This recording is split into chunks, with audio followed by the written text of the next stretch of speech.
नमस्कार, मैं क्लेरिफाई से विदे और आज हम बात करने वाले संविदा विवाह के बारे में, जिसमें दिल्ली हाई कोर्ट ने पूरी तरह से रोक लगा दी और अब कोई भी व्यक्ति संविदा विवाह नहीं कर पाएगा और इसे मान्यता भी नहीं दी जाएगी हाई कोर्ट के द्वारा। और साथ ही ये हिंदू मैरिज एक्ट के तहत इसमें निषेध माना गया है संविदा विवाह, और इसे संविदा मैरिज भी कहते हैं और संविदा मैरिज भी कहा जाता है। साथ ही जानते हैं क्या है पूरा मामला और क्या होती है संविदा विवाह। साथ ही इसके बारे में इसकी पूरी डिटेल में बात करेंगे, साथ ही क्या मामला और इसलिए इस पर रोक लगाई गई है, इस पर भी आज हम इसमें डिस्कस करने की कोशिश करेंगे। चलिए शुरू करते हैं। भारत जैसे देश में शादी बहुत ही ज्यादा पवित्र बंधन माना जाता है और जब संविधान नहीं बना था भारत में, उससे पहले भी शादी करने का रिवाज जो कि बहुत ही पुराने रीति रिवाजों से चला आ रहा है, जिसमें समाज के अंदर और साथ ही परिवार और साथ ही कुटुंबों में भी और साथ ही अपनी पसंद से शादी करने की जो छूट है वो सभी व्यक्ति को दी गई। और जब संविधान लागू हुआ तो उसके बाद से ही इसमें अधिकारों में कुछ मौलिक अधिकार और ज्यादा प्राप्त हो गए, और जिसमें कि कोई भी व्यक्ति हो, कोई भी पक्ष और कोई भी लड़का और लड़की अपनी मर्जी से अपनी पसंद से शादी कर सकते हैं, चाहे वे लड़का लड़की किसी भी पक्ष, जाति, धर्म और किसी भी समुदाय से क्यों ना आते हो। यहाँ तक कि इंटर मैरिज कास्ट के लिए भी पूरी तरह से छूट दी जा चुकी है जो कि संविधान में, और इसमें कोई भी बाधा उत्पन्न नहीं होती और अपनी मर्जी से लोग शादी कर सकते हैं। लेकिन इसमें कुछ रिश्ते ऐसे होते हैं जिनके बीच शादी नहीं हो सकती और जिसमें शादी करना जो कि मान्य नहीं होता। साथ ही जिसमें बहुत ही ज़्यादा पहले भी रीति रिवाज रहा है और जिसमें पहले इस तरह की शादी हुआ करती जो कि एक ही कुटुंब और एक ही जो कि समुदाय के लोग हुआ करते थे, एक ही कुल के लोग होते थे, उनके आपस में जो कि शादी हो जाती थी। और जो कि इस तरह के विवाह को जो कि संविदा विवाह कहा जाता है, और इस तरह की शादी को जो कि दिल्ली हाई कोर्ट ने पूरी तरह से रोक लगा दी है। और अब कहा है कि कोई भी व्यक्ति जो कि समुदाय या किसी भी एक पक्ष में अगर उसकी रिश्तेदारी निकलती है या जान पहचान में या होते हैं तो इस पक्षों में शादी नहीं हो पाएगी, चाहे लड़के लड़की कितने भी राजी क्यों ना हो इस तरह की शादी के लिए, लेकिन वह अपनी पसंद से और अपनी रिश्तेदारी के अंदर शादी नहीं कर सकते। जिस पर दिल्ली हाई कोर्ट ने 22 जनवरी 2024 को एक महिला की याचिका को पूरी तरह से खारिज कर दिया और इस तरह की संविदा मैरिज को पूरी तरह से प्रतिबंध लगा दिया है। मतलब कि वह हिंदू मैरिज एक्ट 1955 की धारा 5V को असंवैधानिक घोषित करने की लंबे समय से कोशिश कर रही थी। साथ ही ये धारा उन दो हिंदू लोगों को रोकती है जो आपस में शादी करना चाहते हैं और जो एक ही संप्रदाय से आते, यानी कि एक ही कुल और गोत्र से आते और वे आपस में शादी करने के लिए सहमत है, और लेकिन इस पर ये पूरी तरह से रोक लगाती है ये धारा। साथ ही इसमें एक तरह की छूट भी दी गई है जिसमें ये कहा गया है कोर्ट द्वारा कि अगर उसमें संविदा विवाह में जो कि ये रीति रिवाज उनके धर्म या समुदाय में बहुत पुराने समय से चले आ रहे और जो कि अब संविधान लागू होने के बाद भी अब तक ये रीति रिवाज चल रहे हैं तो वे इसे मान्यता दे देंगे। लेकिन अगर ये कहा जाए कि ये रीति रिवाज उनके समुदाय में पहले चल रहे होते थे लेकिन अब वो बीच में बंद हो गए और वो फिर से इस तरह के रीति रिवाज के द्वारा शादी करना चाहते हैं, तो इस तरह से पूरी तरह से इस जो कि संविदा विवाह को पूरी तरह से रोक लगा दी गई और इसमें कोर्ट ने किसी भी तरह से इसे मान्य नहीं बताया है। साथ ही कोर्ट ने यह भी कहा है कि आपस में रिश्तेदारों में शादी नहीं होती है, और साथ ही अगर इसमें अपनी पसंद से लड़का या लड़की को पसंद करने की अनुमति दी जाए या छूट दे दी जाए तो वो अपनी पसंद से किसी को भी पसंद करके शादी कर सकते हैं। लेकिन उनके साथ ही ये अगर नियमों के उल्लंघन करता है और अगर ये किसी नियम के अंतर्गत उनके नियमों के आधार पर ये बिल्कुल भी मान्य नहीं माना जाए कि एक ही समुदाय में शादी करने का रिवाज हो। साथ ही अगर गोत्र एक है और साथ ही ये रिश्तेदारी में सगे रिश्तेदारी में अगर इस तरह की शादी कराने की इच्छा हो तो चाहे लड़का लड़की कितना भी एक दूसरे को पसंद करते हो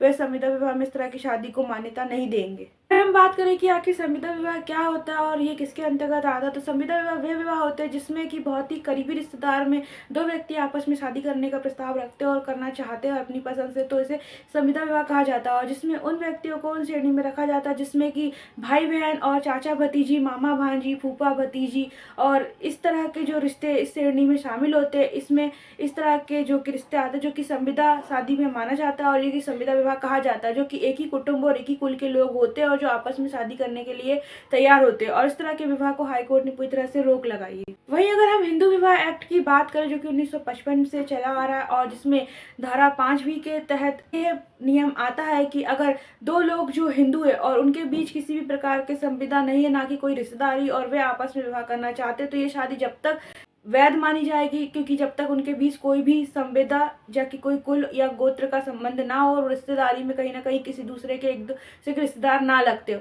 अतः ये शादी वैध मानी जाएगी। और अगर वहीं पे ये व्यक्ति अगर किसी न किसी रिश्तेदारी में आता है जो कि बिल्कुल एक ही गोत्र और एक ही कुल के पाए जाते हैं और एक ही समुदाय के अंदर कहीं ना कहीं से इस दूसरे से जुड़े हुए हैं, तो फिर ये विवाह जो कि अवैध घोषित किया जाएगा और इसे मान्यता नहीं दी जाएगी। साथ ही संविदा रिश्तेदारी को निर्धारित करने के लिए हिंदू विवाह अधिनियम 1955 की धारा 5B के अनुसार निम्नलिखित नियम लागू होते हैं, जिसमें पिता की तरफ से 5 पीढ़ी के ऊपर और माता की तरफ से 3 पीढ़ी के ऊपर तक के सभी रिश्तेदार संपिंड होंगे यदि किसी व्यक्ति के पिता की तरफ से कोई सामान्य पूर्वज है जो माता की तरफ से किसी भी अन्य व्यक्ति के सामान्य पूर्वज से पहले रहे थे तो वह संपिंड होंगे। वही एक ही पिंड के वह एक ही गोत्र के होते हैं। वही अगर यदि किसी व्यक्ति के पिता की तरफ से कोई सामान्य पूर्वज है जो माता की तरफ से किसी अन्य व्यक्ति के सामान्य पूर्वज से बाद में रहते थे तो वह संपिंड नहीं होते हैं। वहीं अगर हम बात करें किस तरह के प्रतिबंध जो कि संविदा विवाह पर क्यों लगाया जा रहा है, साथ ही इस तरह के प्रतिबंध लगाने का क्या कारण है, तो इसका ये कारण है कि जो कि हिंदू धर्म में शादी को बहुत ही पवित्र बंधन माना जाता है और जो दो लोगों को आपस में जोड़ता है और जिसे एक बहुत ही पवित्र माना जाता है और जिससे इन दोनों व्यक्तियों के बीच में जो कि संबंधों को बहुत मजबूत बनाने के लिए इसमें जो कि किसी भी प्रकार के जो कि समुदाय या गोत्र से संबंधित कोई भी व्यक्ति होता तो उसके बीच जो कि भावनात्मक और शारीरिक संबंध की संगत अच्छी होनी चाहिए और जिसके लिए जो कि संविदा विवाह पर रोक लगा दी गई और संविदा विवाह में इस तरह की जो कि इसे सुनिश्चित किया गया और इसमें एक प्रकार से जो कि शारीरिक और भावनात्मक संबंधों में जो कि बाध्य माना गया और जिसकी वजह से संविदा विवाह पर बुरी तरह से रोक लगाई है और जिसके बाद से इसमें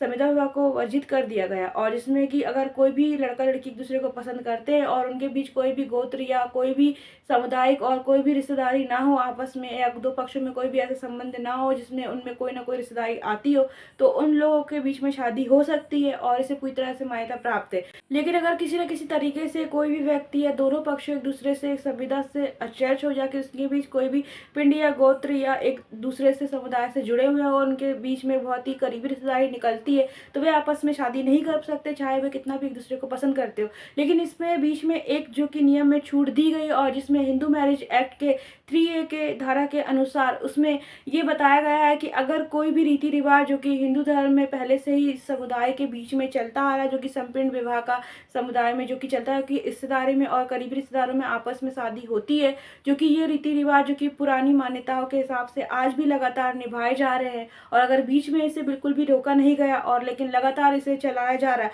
तो इसके तरह से ये शादी मान्य मानी जा सकती है, इसे प्रूफ करना पड़ेगा। लेकिन अगर वहीं पे अगर ये रीति रिवाज पहले होते थे और उसके बाद बीच में इसे रोक दिया गया है मान्यताओं के हिसाब से और फिर से इस तरह से संपीड़न विवाह को चालू करने के लिए ये रीति रिवाज फिर से आपस में एक समुदाय में शादी करने या एक गोत्र में शादी करने के लिए शुरू किया जा रहा है तो फिर इसे जो कि कोर्ट द्वारा मान्यता नहीं दी जाएगी और इससे मान्य नहीं माना जाएगा, इसे पूरी तरह से खारिज किया गया और इसीलिए हाईकोर्ट ने इस पर पूरी तरह से रोक लगा दी और कोई व्यक्ति संपीड़न विवाह नहीं कर पाएगा और चाहे वो कितना भी आपस में लड़का लड़की एक दूसरे को पसंद करते हो लेकिन वे संपीड़न विवाह इस तरह से नहीं कर पाएंगे और उसे बिल्कुल भी मान्यता प्राप्त नहीं होगी। साथ ही आज का हमारा वीडियो यहीं पर खत्म होता है। अगर आपको हमारी जानकारी अच्छी लगी तो प्लीज़ हमारे चैनल को सब्सक्राइब कर दीजिए, साथ ही वर्ष का पेज के बाद प्रीति को फॉलो जरूर कर दीजिएगा और अगर आपको हमारा वीडियो थोड़ा भी यूजफुल लगता है तो प्लीज़ शेयर जरूर कीजिएगा। जब तक के लिए जय हिंद जय भारत।